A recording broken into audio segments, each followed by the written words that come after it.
할렐루야, 반갑습니다. 좋은 날입니다. 오늘 하나님 말씀의 제목은 더러운 옷에서 아름다운 옷으로란 제목으로 나누기를 원합니다. 하나님의 은혜로 이루어지는 구원의 이야기입니다. 스가랴 3장 1절부터 5절 말씀 읽겠습니다. 대제사장 여호수아는 여호와의 사자 앞에 섰고 사단은 그의 우편에 서서 그를 대적하는 것을 내게 보이시니라. 여호와께서 사단에게 이르시되 사탄아, 여호와가 너를 책망하노라. 예루살렘은 택한 여호와가 너를 책망하노라. 이는 불에서 꺼낸 걸린 나무가 아니냐 하실 때 여호수아가 더러운 옷을 입고 천사 앞에 섰는지라.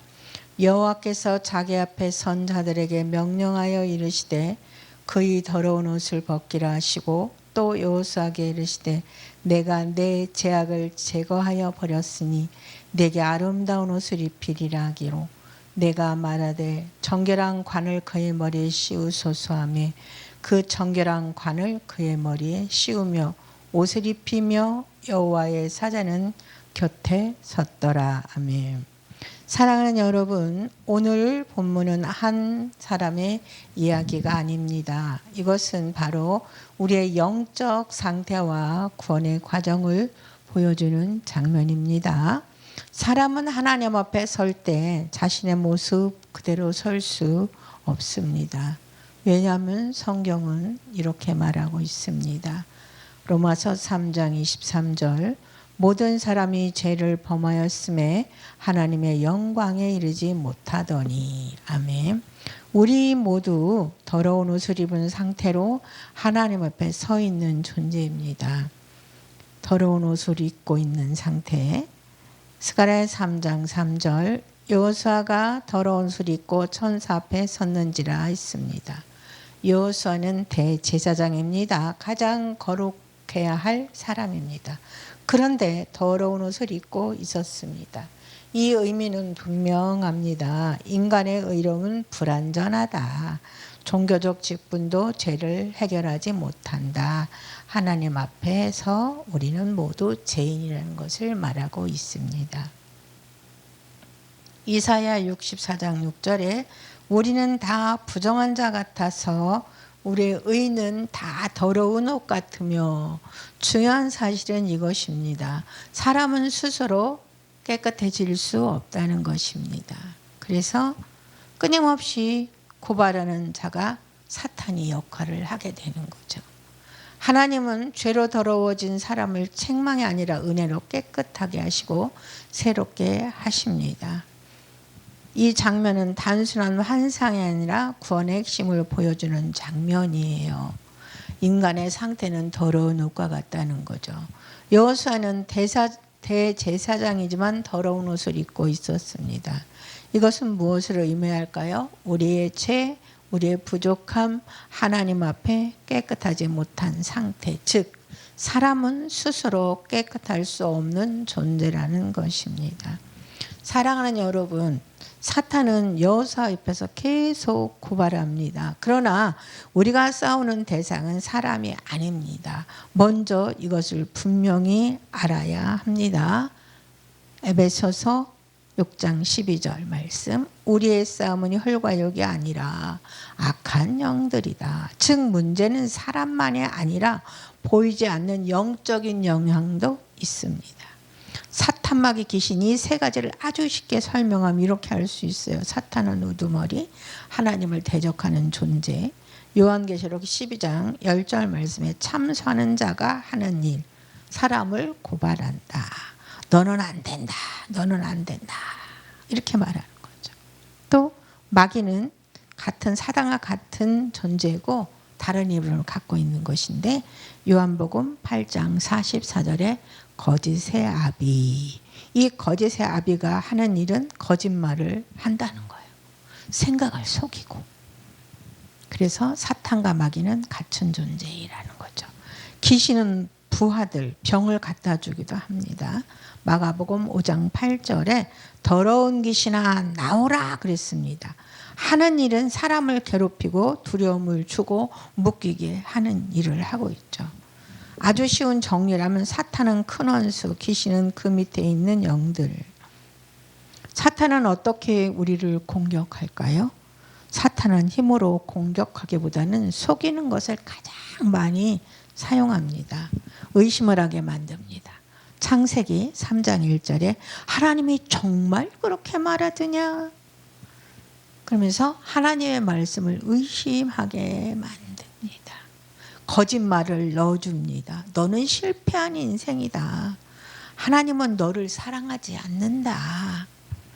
두려움을 줍니다. 미래에 대한 불안, 이유 없는 공포를 갖다 주기도 합니다. 사탄은 우리를 속여서 무너지게 하는 역할을 하는 거죠. 그런데 가장 중요한 사실은 여기서 가장 중요한 말씀은 뭐냐면 예수님이 승리자이십니다. 골로새서 2장 15절에 모든 권세를 이기셨다. 할렐루야. 히브리서 2장 14절에 마귀를 멸하셨다. 할렐루야. 이것이 핵심입니다. 예수 그리스도는 이미 이기셨다. 예수 승리가 내 승리다. 할렐루야. 사탄의 역할은 계속 정죄하는 것입니다. 사랑하는 여러분, 사탄은 여호수 앞에서 계속 고발을 해요. 예를 들어 이렇게 말하는 것과 같아요. 저 사람은 죄인이야.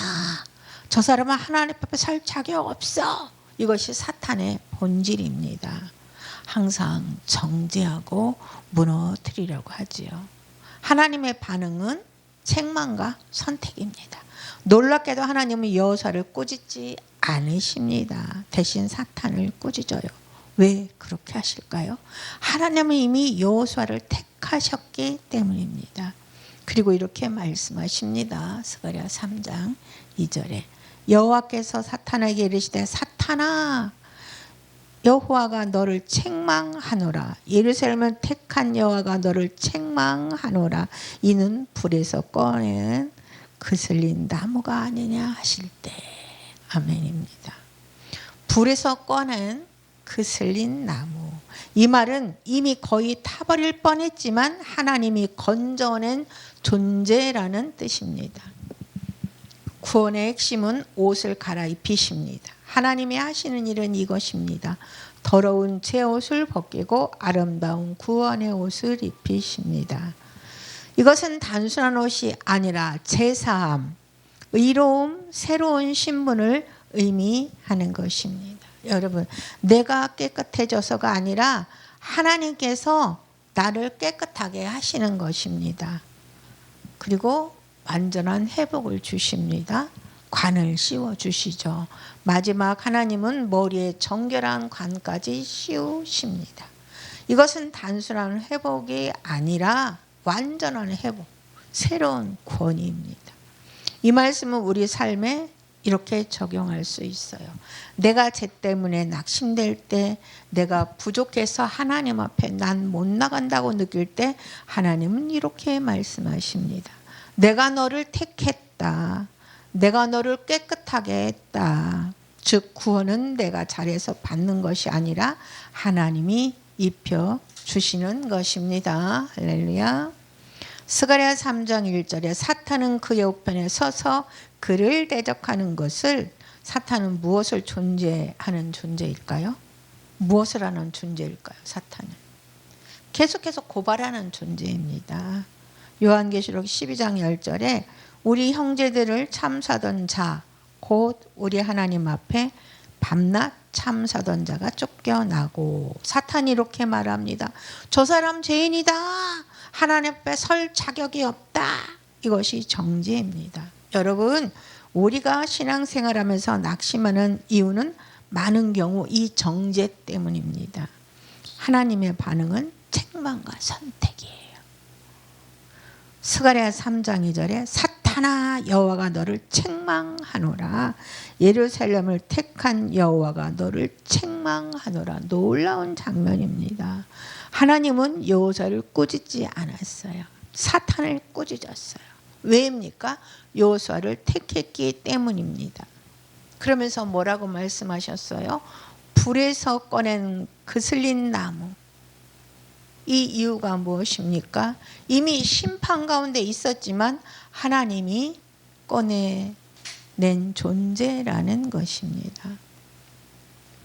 에베소 2장 4절과 5절에 긍휼이 풍성하신 하나님이 우리를 살리셨고, 구원은 인간의 상태가 아니라 하나님의 선택에서 시작이 됩니다. 할렐루야. 스가랴 3장 4절. 스가랴 3장 4절 말씀에 그의 더러운 옷을 벗기라. 내가 내 죄악을 제거하였다. 여기서 구원의 핵심이 나타납니다. 하나님이 직접 죄를 제거하십니다. 사람이 하는 것이 아니에요. 하나님이 하십니다. 히브리서 10장 10절 말씀에 예수 그리스도의 몸을 단번에 들이심으로 말미암아 우리가 거룩함을 얻었노라. 아멘. 죄사함은 노력의 결과가 아니라 하나님의 구원의 역사입니다. 할렐루야. 하나님은 의의 옷, 새 옷을 입히십니다.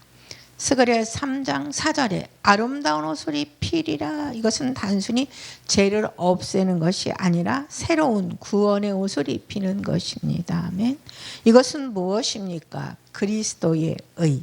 고린도후서 5장 21절 말씀에 우리를 대신하여 죄를 삼으신 것은 우리로 하여금 하나님의 의가 되게 하려 하심이라. 아멘. 우리는 더러운 옷을 벗고 그리스도의 옷을 입은 존재입니다. 아멘. 스가랴 3장 5절 말씀에 정결한 관을 그의 머리에 씌우며, 이것은 단순한 회복이 아닙니다. 완전한 신분 회복입니다. 죄인이 의인으로 신분 회복이 되었습니다. 버림받은 자가 하나님의 자녀의 신분으로 회복이 되었어요. 요한계시록 3장 5절 말씀에 이기는 자는 이와 같이 흰 옷을 입을 것이요. 사랑하는 여러분, 오늘 말씀은 분명하게 말합니다. 우리는 더러운 옷을 입은 존재였습니다. 사탄은 우리를 정죄했습니다. 그러나 하나님은 우리를 선택하셨습니다. 하나님이 죄를 제거하셨습니다. 하나님이 구원의 새 옷을 입히셨습니다. 구원은 내가 깨끗해서 얻는 것이 아니라 하나님이 입혀주는 은혜입니다.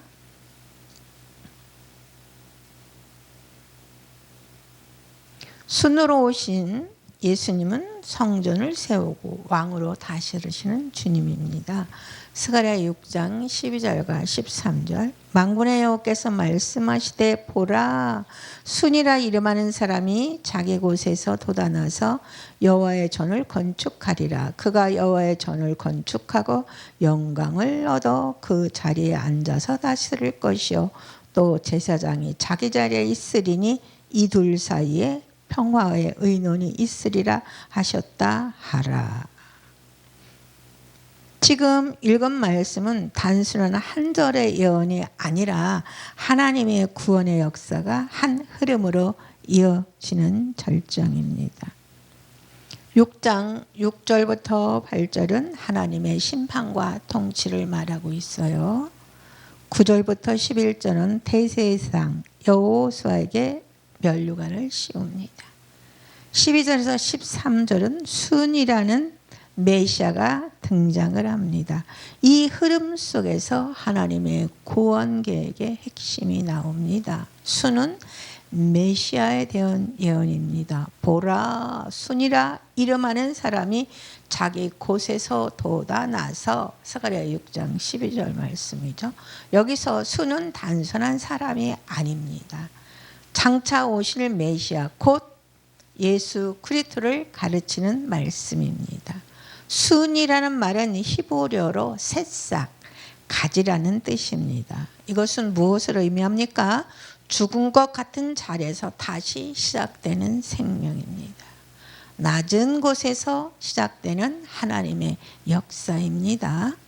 이사야 11장 1절 말씀입니다. 이새의 줄기에서 한 싹이 나며 그 뿌리에서 한 가지가 나서 결실할 것이요. 다윗의 가문에서 새로운 왕이 나올 것을 예언합니다. 예레미야 23장 5절 말씀. 여호와의 말씀이라, 보라, 때가 이르리니 내가 다윗에게서 한 의로운 가지를 일으킬 것이라. 그가 왕이 되어 지혜롭게 다스리며 세상에서 정의와 공의를 행할 것이며. 아멘. 하나님이 약속하신 의로운 왕, 곧 메시아입니다. 사랑하는 여러분, 큰 나무가 잘려 아무것도 없는 것처럼 보일 때 어느 날 작은 싹 하나가 올라옵니다. 사람들은 말합니다. 저게 무슨 의미가 있겠는가? 그러나 하나님은 말씀하십니다. 저것이 다시 숲이 된다. 이것이 바로 예수 그리스도의 오심입니다. 할렐루야. 낮은 곳에서 시작하셨습니다. 나사렛 가난한 환경에서 자라셨어요. 그러나 그 시작이 바로 구원의 시작이었습니다. 할렐루야. 스가랴 6장 12절 말씀에 여호와의 전을 건축하리라. 이 전은 돌로 만든 건물이 아닙니다. 고린도전서 3장 16절 말씀. 너희는 너희가 하나님의 성전인 것과 하나님의 성령이 너희 안에 거하는 것을 알지 못하느냐. 아멘. 이제 하나님은 건물에 계신 것이 아니라 우리 안에 성령으로 거하십니다. 구약은 건물 성전입니다. 신약은 사람 성전입니다. 쉽게 말하면 예전에는 하나님을 만나기 위해 성전에 가야 했습니다.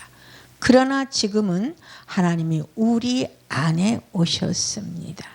예수님은 십자가를 통해 새로운 성전을 세우셨습니다. 그 성전은 무엇입니까? 교회, 성도, 성령이 거하는 사람입니다. 그러므로 순대신 예수님은 교회를 세우시는 분이십니다. 그 자리에 앉아 다스릴 것이오. 왕 대신 예수님을 말하고 있습니다. 스가랴 6장 13절 말씀입니다. 그 자리에 앉아서 다스릴 것이오. 이것은 예수님의 왕 되심을 말합니다. 마태복음 28장 18절 말씀. 하늘과 땅의 모든 권세를 내게 주셨으니. 예수님은 단순한 선지자가 아닙니다. 모든 권세를 가지신 왕이십니다. 아멘. 히브리서 1장 3절을 보겠습니다. 그의 능력의 말씀으로 만물을 붙드시며 죄를 정결하게 하는 일을 하시고 높은 곳에 계신 우염의 우편에 앉으셨느니라. 아멘. 예수님 지금 어디에 계십니까? 하늘 보좌 우편, 만물을 다스리는 자리. 세상의 왕은 사라집니다. 하지만 예수님은 다릅니다. 예수님은 죽음을 이기셨습니다. 지금도 살아 계십니다. 영원히 다스리십니다. 예수님은 지금도 통치하는 왕입니다. 제사장과 왕이 하나 되신 그리스도이십니다. 스가랴 6장은 놀라운 비밀을 말합니다. 왕과 제사장이 한 인물이라는 것입니다. 히브리서 7장 1절과 3절 말씀에 멜기세덱 왕이면서 동시에 제사장입니다. 예수님은 우리의 죄를 담당하신 제사장이십니다. 우리를 다스리는 왕, 쉽게 설명하면 제사장은 하나님께 나아가게 하는 분, 왕은 우리를 다스리는 분. 그런데 예수님은 하나님과 우리를 연결하시고 동시에 우리를 다스리십니다. 완전한 중보자입니다. 재림입니다. 재림. 완성될 하나님의 나라 강림하시리니. 지금은 영적으로 다스리지만 장차 완전히 다스릴 날이 있습니다. 요한계시록 19장 16절 만왕의 왕이여 만주의 주라였더라. 지금 믿는 자 안에서 통치하십니다. 미래에는 온 세상을 실제로 통치하십니다. 비유로 설명하면 지금은 씨앗입니다. 그러나 그날에는 큰 나무가 됩니다. 지금은 보이지 않는 나라입니다. 그러나 미래에 완전히 드러나는 하나님의 나라입니다. 순으로 시작된 하나님의 나라는 반드시 완성됩니다. 할렐루야. 우리의 삶에 대한 초청입니다. 사랑하는 여러분, 이 말씀은 단순한 예언이 아닙니다. 우리의 삶을 향한 하나님의 초청입니다. 우리가 해야 될 세 가지가 있어요. 순이신 예수님을 믿어야 됩니다. 성전된 삶으로 살아야 합니다. 왕 되신 주님께 순종해야 합니다. 순으로 오신 예수님은 성전을 세우고 지금도 왕으로 다스리십니다. 기도하겠습니다. 사랑의 하나님 아버지, 더러운 옷을 입고 하나님 앞에 설 수밖에 없던 우리를 긍휼히 여기시고 죄를 제거하시고 아름다운 옷을 입혀주심에 감사드립니다. 우리의 행위가 아니라 주의 은혜로 구원받았음을 잊지 않게 하시고 정죄가 아닌 은혜 안에서 담대하게 살아갈 수 있도록 도우시니 감사드립니다. 오늘 서갈의 말씀을 통하여 순으로 오신 그리스도를 알게 하시니 감사합니다.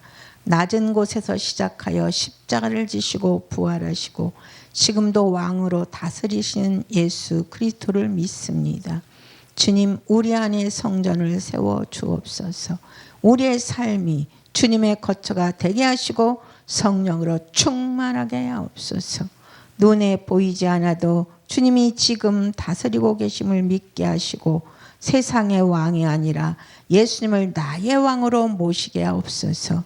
주님 다시 오는 날까지 믿음으로 살게 하시고 복음을 전하는 우리 모두의 삶이 되게 하여 주시옵소서. 순으로 시작된 그 나라가 우리 삶 속에서 이루어지게 하여 주옵소서.